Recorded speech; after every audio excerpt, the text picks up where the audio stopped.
Ես չեմ կարող ասել, դուք ասեք։ Դուք նախքին զինդատախազ եք եղել, երբևէ թե այսպիսի ճնշումներ զգացել եք։ Իհարկե տեղերը կան, բայց ես հիմա չեմ գնահատել։ Ինչու՞ Որտեղ ես հիմա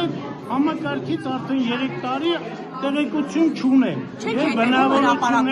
հրապարակումներին չեք եկել։ Հրապարակումներին, որ հետևեք իմ մասին էլ այնքան բաներ եք գրել, որը իմ կինը գիտի սուտ է։ Ես ինչ չեմ։ Երբ որ ներսում էի, ինչպես դատական։ Ես ամեն ինչ անում էի, որ դատական իշխանությունը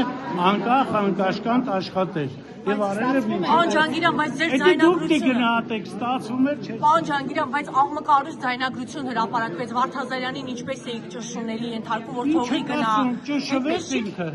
Ո՞վ է ճնշում։ Հաստատի քրեական վարույթով ասում եք ավելի լավ կլինի թողի գնա, թե չէ քրեական վարույթը։ Ես քրեական վարույթ իրականացնում եմ։ Դուք ասում եք գետի Այդ պիտի խնդրեմ Վարդազարյանը որտեղ է քվեարկում։ Գնալ իրեն հարց տալ։ Ժամ ու կես այդ ձայնագրությունից ինչի էր 13 րոպեն կրճատել կպցրել։ Էլ ինչ էիք ասել, դուք կասեք մնացածը։ Չէ, ես չէ, ես ցուցմուկ չեմ տվել երբեք։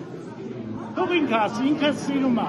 Եկել է հրավիրել են ինձ հաց ուտելու եւ ձայնագրել են։ Իսկ հնարավոր է վերադառնալ նորից դատական համակարգ Չէ, Ազիջան, հնարավոր չեմ համարում։ Հագել եք այդ էջը արդեն ձեր Իմ համար արդեն ես թոշակի տարիքի մարդ եմ անցել եմ։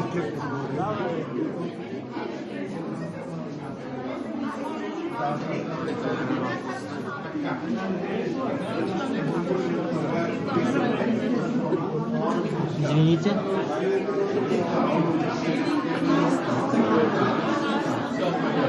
Ուրեմն ձեր նախադրասիվը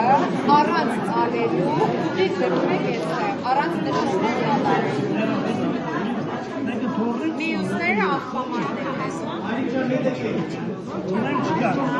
շատ է։ Անպայման։